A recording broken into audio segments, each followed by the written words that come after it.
As we said on Sunday, the stories that have been told of late, forming as they do another link in our chain of stories,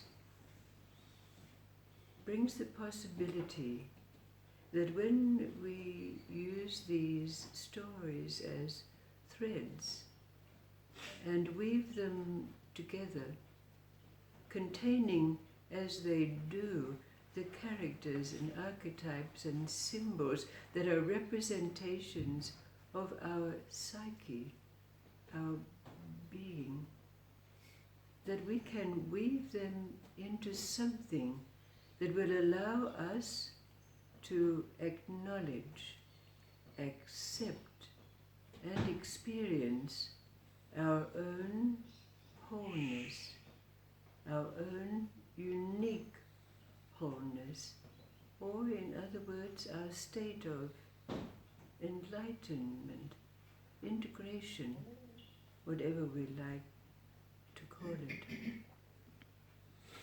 But before closing off that link, there are several questions that need to be answered. But also on Sunday, the story that was told was the true story of Divine Mother, who I spent some years with in Hawaii. And Divine Mother was chosen to take the power of the great universal saint, Ramakrishna, to complete his work with the householders.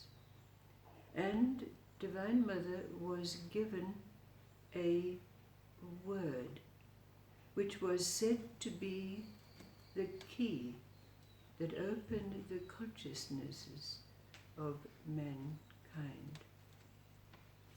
But Divine Mother had another saying that wasn't quoted on Sunday, and that was relevant to the question that's going to be asked. And what she said again and again was, when I die, the power will go back to the source.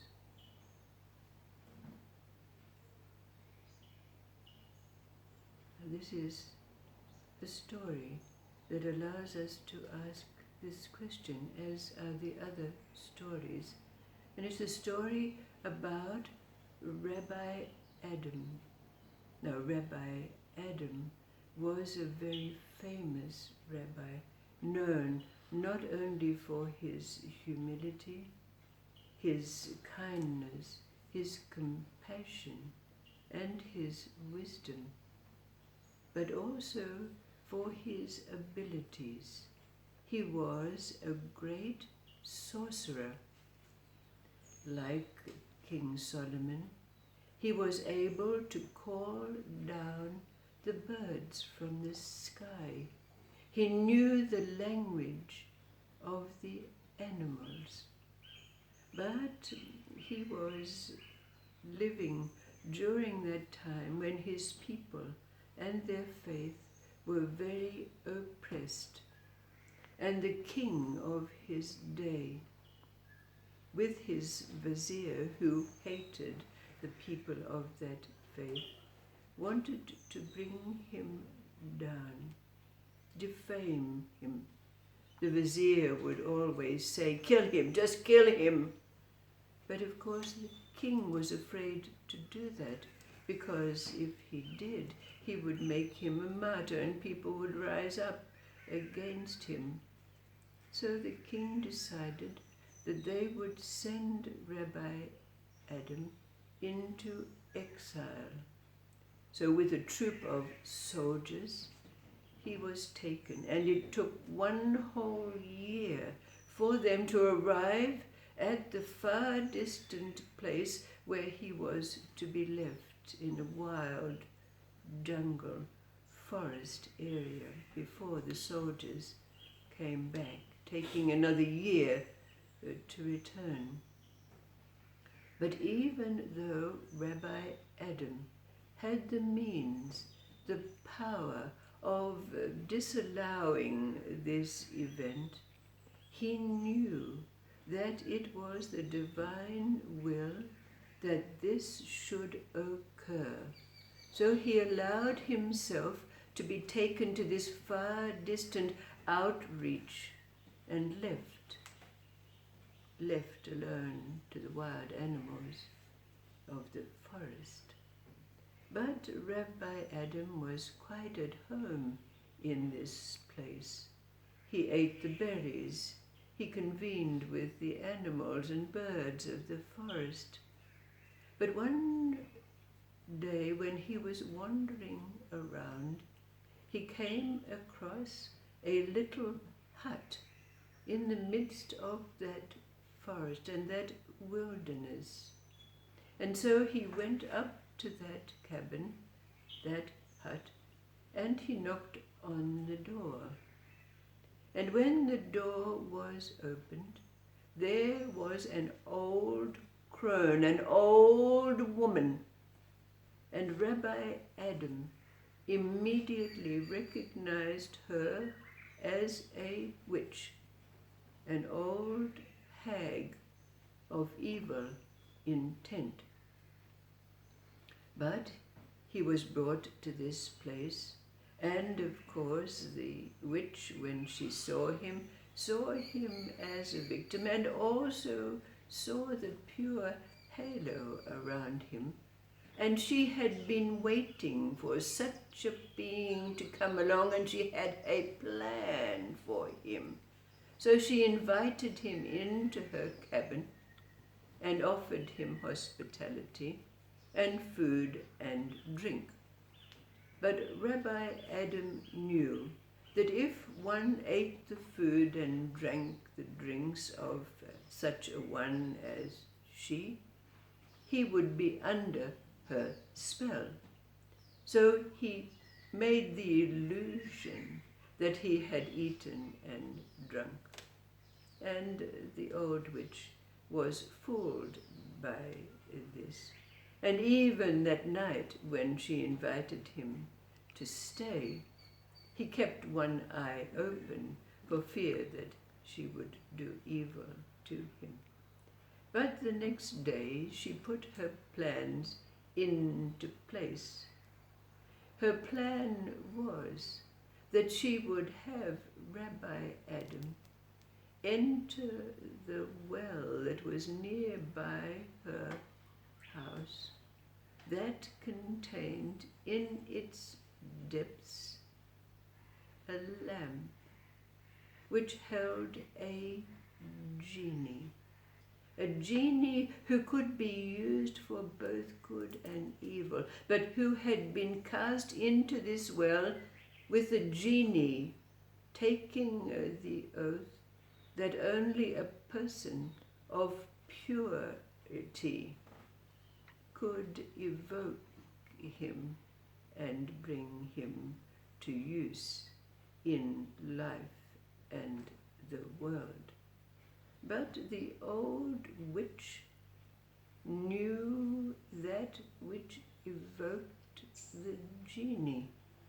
The old witch knew the word that could bring forth the genie.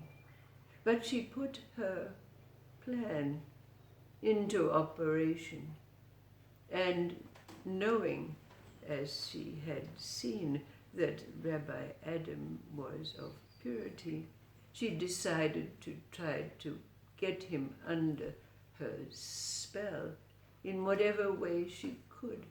So she tested him. She said to him, "Go into the forest and gather all the firewood that is in that forest and bring it back and lay it beside my hut." Now, of course, the forest was filled with branches and boughs and leaves and so forth, and she thought he could not do this. But of course, when Rabbi Adam went into the dense forest, he called down the birds and the animals who spent the night gathering all the wood and piling it up against her house so that when the witch woke up in the morning, there was a pile of wood almost reaching up to the heavens. So she knew that she was dealing with a very powerful being. But she said, there are 3 things that I would have you do. And the second is now to ignite that wood into a fire that will burn, but not burn down my hut. Now Rabbi Adam wondered how this task could be completed. But again, he called on the birds of the forest, and they came. And when he used a flare to light the wood, they came together and flapped their wings so that the wind did not allow the flames to touch the hut. So again, the witch was very surprised, and she knew, again, confirmation that this was a powerful being. But then came her 3rd wish, and that was to have Rabbi Adam descend down into the well to take the lamp. Now, he did this and he clambered down. It was very, very deep, until he came to a place where he could not even see the old witch, but he could hear her voice. And so he found the lamp. And the old witch called down, "Do you have it?" Rabbi Adam said, "Yes." So she said, "Put it in the bucket and send it up to me." But of course Rabbi Adam knew her ploy, that she would leave him there. So he refused to do so. And he said, "Tell me the word that evokes the genie, and I will have the genie take me out of this well, since you have told me that you do not have the strength to draw me up yourself." So the old witch, in her greed and the need to obtain this lamp, gave Rabbi Adam the word which evoked the genie. So rubbing the lamp as was needed, the genie emerged and was able to bring Rabbi Adam out of the well. Now the old witch said, give me the lamp, it belongs to me." But of course now the genie, having emerged, said, "The lamp belongs to he who has claimed me, as do I." And with that, Rabbi Adam asked the genie to dispose of the old witch, which he did. At this time, Rabbi Adam knew that it was time to take this lamp with its genie and the power that it held back to his home place. Now how they confronted and dealt with the king, the vizier, and that which was the affliction of the people of his faith is another story. But as we can glean, Rabbi Adam used that genie, the power of the lamb, to do good works for the rest of his life. So the question, one of the questions that arise for us, these stories with their characters, symbols and archetypes, all a part of our being, our psyche, and the true story of a power given and yet said to return to a source. So the question for us is, what is the relationship between a word which evokes a power from the source, but in Divine Mother's case, a lineage, and the magic, the genies in the lamps, the wands of the fairy godmothers,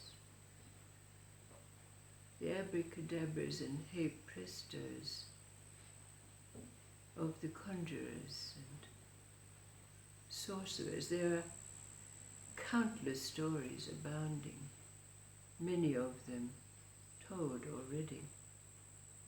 But for us, what is the relationship between these and the word and the source, the power of life? Before we move to our next link,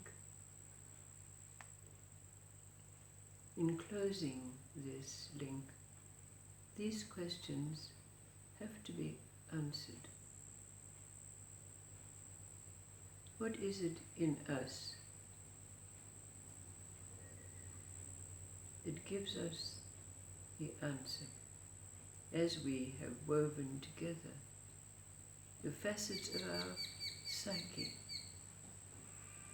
The fairies, the princesses, the kings, the demons, the genies, the ghouls.